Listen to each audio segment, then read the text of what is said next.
শত বছরের পুরনো একটি বট গাছ কিংবা তেঁতুল গাছ লোকমুখে প্রচলিত আছে। এই গাছে নাকি যুগের পর যুগ ধরে জিনপরীদের বসবাস।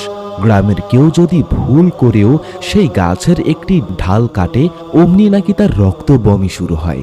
সংসারে নেমে আসে অলৌকিক গজব, কিংবা রাতের আঁধারে অদৃশ্য শক্তি তার ঘাড় মটকে দেয়। প্রিয় দর্শক, আপনি কি এই প্রচলিত ভয়কে বিশ্বাস করেন? আসলেই কি পুরনো কোনো গাছ কাটলে জিনেরা মানুষের উপর প্রতিশোধ নিতে পারে, নাকি এই ভয়ের আড়ালে লুকিয়ে আছে অন্য কোনো শিরকের ফাঁদ?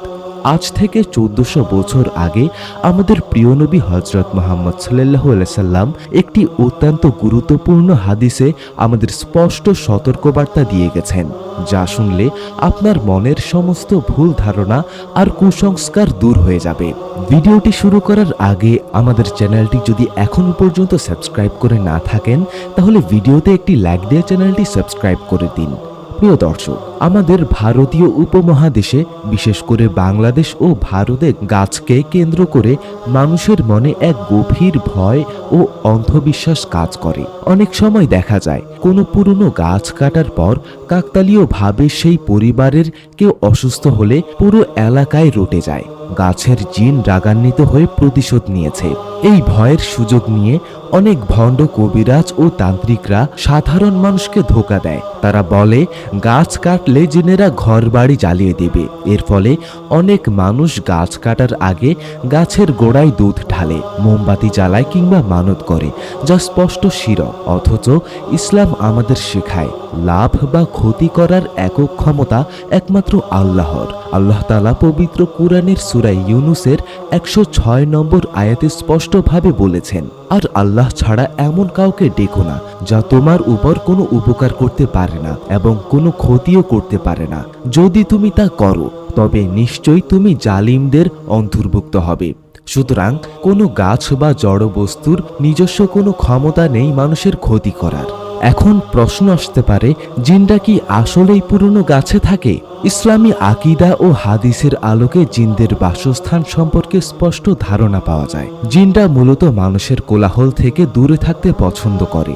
তারা সাধারণত বিজন মরুভূমি, পুরনো ল্যাটিন বা নোংরা জায়গা, পাহাড় পর্বত, নদীর তীর এবং জনমানবহীন গভীর জঙ্গলে বা গাছের ঢালে বসবাস করতে পারে। তবে এর মানে এই নয় যে পৃথিবীর প্রতিটি পুরনো গাছই জিনদের আস্তানা বা কেল্লা।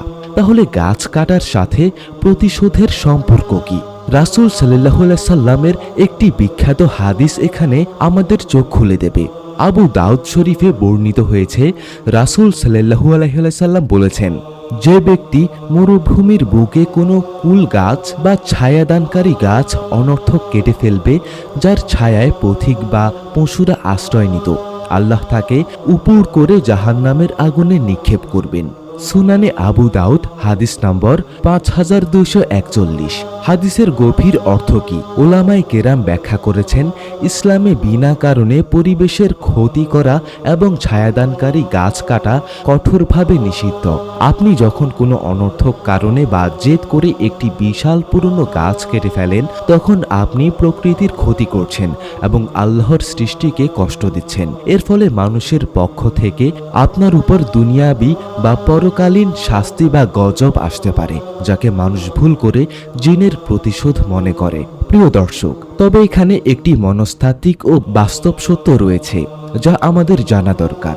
গাছ কাটার কারণে সরাসরি কোনো অলৌকিক গজব আসে না সত্য, কিন্তু যদি কোনো সুনির্দিষ্ট গাছে আসলেই কোনো দুষ্ট বা কাফির জিন সপরিবারে বসবাস করে, আর মানুষ যদি কোনো আগাম সতর্কতা ছাড়াই হঠাৎ সেই গাছটি কাটতে শুরু করে, তখন কিছু দুর্ঘটনা ঘটতে পারে। বিখ্যাত ইসলামী স্কলার ইমাম ইবনে তাইমিয়াহ রহমতুল্লাহ আলাইহি তার গ্রন্থে লিখেছেন, মানুষ যখন না জেনে জিনদের বাসস্থানে আঘাত করে, যেমন গাছের ঢাল কাটে, গরম পানি ঢালে বা প্রস্রাব করে, তখন জিনরা মনে করে মানুষ তাদের উপর ইচ্ছাকৃতভাবে আক্রমণ করেছে। ফলে তারা ক্ষিপ্ত হয়ে মানুষের উপর ভর করে বা ক্ষতি করার চেষ্টা করে। এটি গাছের কোনো অলৌকিক ক্ষমতা নয়, বরং এটি হলো জিনদের ব্যক্তিগত প্রতিশোধ। তাহলে পুরনো গাছ কাটার ইসলামী নিয়ম কি? যদি কোনো প্রয়োজনীয় কারণে আপনার বাড়ির বা এলাকার কোনো পুরনো গাছ কাটতেই হয়, তবে ইসলাম আমাদের কিছু সতর্কবার্তা অবলম্বন করতে হবে। হুট করে কুঠার চালানো ইসলামের শিক্ষা নয়। গাছ কাটার আগে উচ্চস্বরে বিসমিল্লাহ এবং আল্লাহু আকবার বলে আজান বা জিকির করে নেওয়া উচিত। আপনি যখন আল্লাহর নাম নেবেন, তখন সেখানে যদি কোনো মুমিন বা কাফের জিন থাকেও, তারা আল্লাহর নামের ভয়ে সেই স্থান ত্যাগ করে চলে যাবে। ফলে কোনো অনাকাঙ্ক্ষিত দুর্ঘটনার ভয় থাকবে না। প্রিয় দিনী ভাই ও বোনেরা, আমাদের চারপাশে এই অবৈজ্ঞানিক ও অইসলামিক ভয়গুলো মূলত শয়তানের তৈরি করা এক একটি ফাঁদ। শয়তান চায় আমরা আল্লাহকে ভয় না পেয়ে গাছ, পাথর বা জিনদের ভয় পাই, যাতে আমাদের ঈমান ধ্বংস হয়ে যায়। প্রিয় দিনী ভাই ও বোনেরা, আমাদের চারপাশের এই গাছ কাটা বা যে কোনো অদেখা ভয় থেকে বাঁচার 3টি আমল। 1. তাওয়াক্কুল বা আল্লাহর উপর ভরসা। মনে প্রাণে বিশ্বাস রাখুন আল্লাহর অনুমতি ছাড়া একটি গাছের পাতাও নড়ে না এবং কোনো জিন বা শয়তানের ক্ষমতা নেই আপনার বিন্দুমাত্র ক্ষতি করার। 2. বিসমিল্লাহর শক্তি।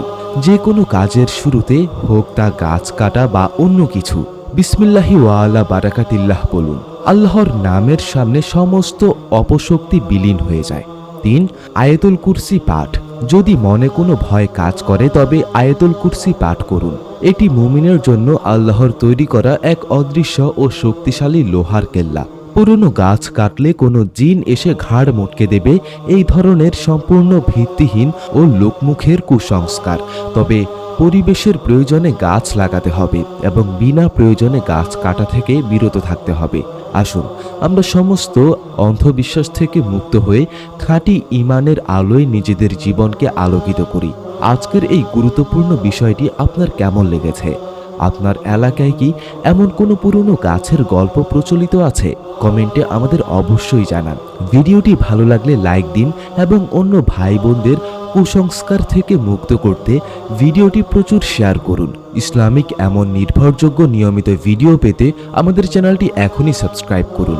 দেখা হবে পরবর্তী ভিডিওতে। সেই পর্যন্ত ভয়েস অফ রিডার সাথেই থাকুন। আল্লাহ হাফেজ।